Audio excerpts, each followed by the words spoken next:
I define myself by who I am, not what I do. And I think one of the big challenges that a lot of people face is they intertwine their identity with their work. I am a lawyer. I am a fitness coach or whatever, somebody wants to do. And then if you lose that job by your choice or not your own choice, or if you have great success and you get older and you decide to leave, retire or do something else, I see a lot of people have an identity crisis because they no longer do the thing that they did. So I don't mind what I do because I get to be an optimist in everything that I do. And the way I live my life is I live completely focused with a vision that is extremely far away, I'll never get there. I imagine a world in which the vast majority of people wake up every single morning inspired, feel safe wherever they are, and end the day fulfilled by the work that they do. And for me, the objective is to figure out all the ways that I can to start moving closer and closer towards that world.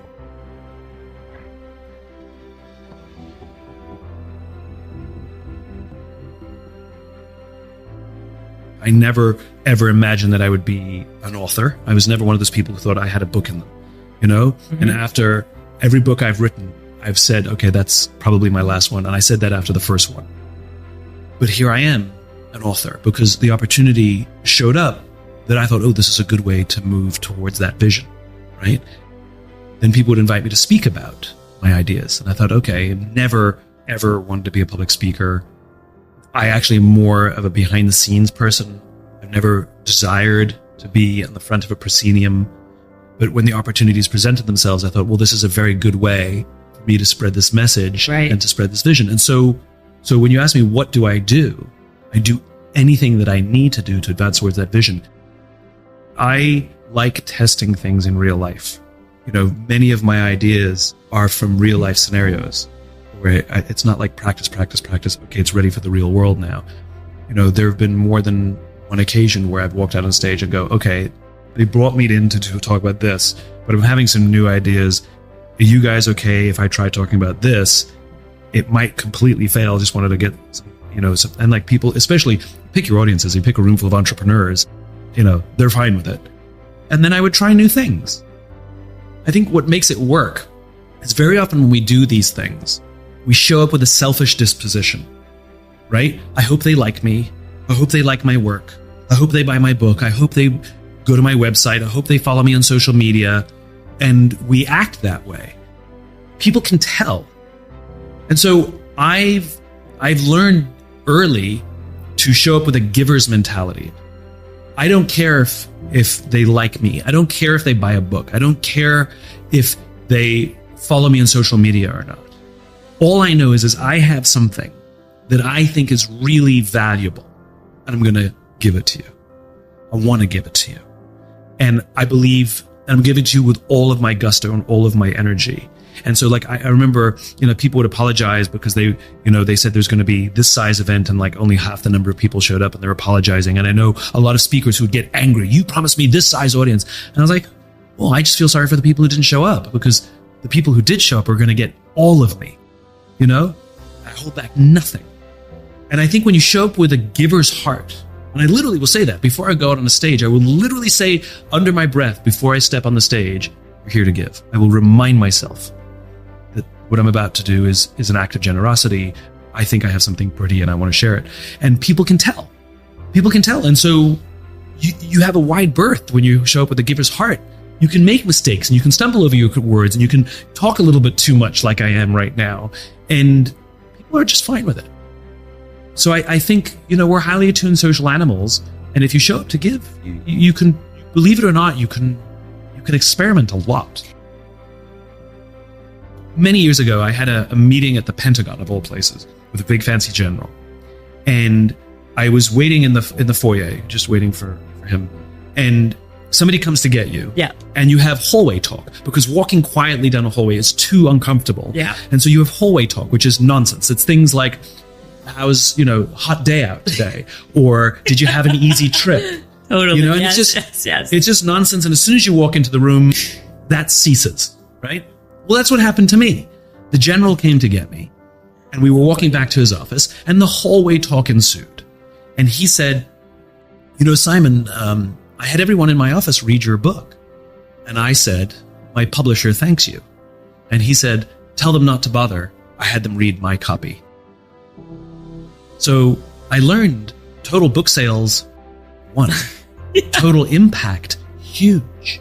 Yeah. Versus I go to an event and they give away 500 free copies of my book, but they use them as, coasters and doorstops. Total book sales, 500, total impact, 0. And so I had to learn that it's not always easy to measure the impact that we have in the short term. Now, I know over the long term, book sales are a reflection of the value of my ideas and whether people want them. Otherwise, it would just stop selling. Like I know over the time, but in the short term, literally, it tells me nothing. And I think too many of us confuse that the short-term impacts that we're having are producing long-term value, or conversely, having no short-term impact means we're having no value. Mm-hmm. And so I treat it like exercise. I know that the process matters. So for example, you can't go to the gym for 9 hours and get into shape. It literally doesn't work, right? No matter how much effort you put in. But if you work out every single day for 20 minutes, guaranteed 100% you will get into shape. When will you get into shape? No clue. No one knows. Over time. And everyone's different. Some people a little quicker, some people a little slower. And yet we are 100% sure, 100%, it'll 100% work. I just don't know when. And we're also obsessed with predicting when. It has to be this quarter. It has to be the end of the year. It has to be when we pay taxes. It has whatever it is. And I got very comfortable saying, I know that if I stick to the process, work out every day for 20 minutes, I know 100% it's going to work. And I have to get comfortable that I have no control over when. Sometimes quicker, sometimes slower. You want to get into shape, you have to have the discipline to do it. You want to be healthy, you have to have the discipline to do it. And you have to get comfortable that you cannot predict when success happens. You just have to believe that the process works and you stick to the process. That's all I did. And we have to remember that there's nothing for free. There's nothing in this world that comes for free. And everything that you get comes at a cost. Always. And the only question is the cost worth it? And so if you want to achieve, like there's people who've done extremely well. The question is, at what cost? What we're talking about is the desire to have without paying for it. Which is, I want this, but I'm not willing to pay the cost, right? So for example, working really hard to get something, I want to achieve this. The cost is, I'm going to have a couple sleepless nights. I'm going to work a little harder. I'm going to miss out on some social events. Might be a little bit exhausted now and then. But for me, that's worth the cost because of what I'm trying to accomplish. And so I think what we're seeing is a misunderstanding of the cost to benefit. And by the way, it's not for us to say whether the cost that was worth it to us is worth it to other people. Right. It may not be, right? And that's not for us to decide. I think where we do get to interject is if you want to have something like what we've done, but you aren't willing to pay any cost and make any sacrifice, that's a complicated scenario, right? Because ain't nothing for free.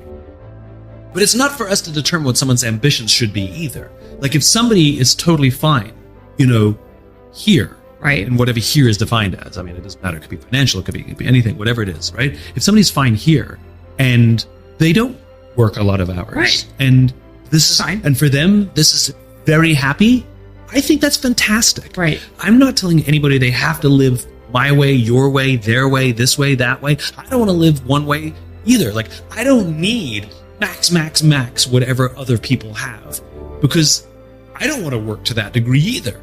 Like, I accept that there's some degree of things that I can achieve because I'm just not willing to do the work. Absolutely. I'm okay with that. A friend of mine was a senior executive at a big company. Yeah. A mom, she had kids.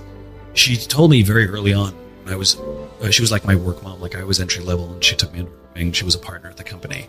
And I don't remember how the conversation came up, but I remember her telling me, she goes, any woman who decides to want a career and to be a mother, to be a working mother, has to get used to the idea that you're always going to disappoint someone. Mm-hmm. You just have to get used to it. You're going to disappoint your company because you want to stay home with your kids, or you're going to disappoint your kids because you want to work late. Yep. Like, you just have to get comfortable with the fact that you're always going to disappoint someone, or sometimes you disappoint yourself. Like, absolutely. But the point is what there was another way of saying there's a cost for the choices I've made. And by the way, can always change those choices too. Right. Like that's also on the table. Like none of these things are one and done. Right. Etched in stone. Etched in stone. Right. And I think that's one of the things that COVID did for a lot of us, which is we went back and reevaluated some of the choices we made and thought, ooh, I can recalibrate.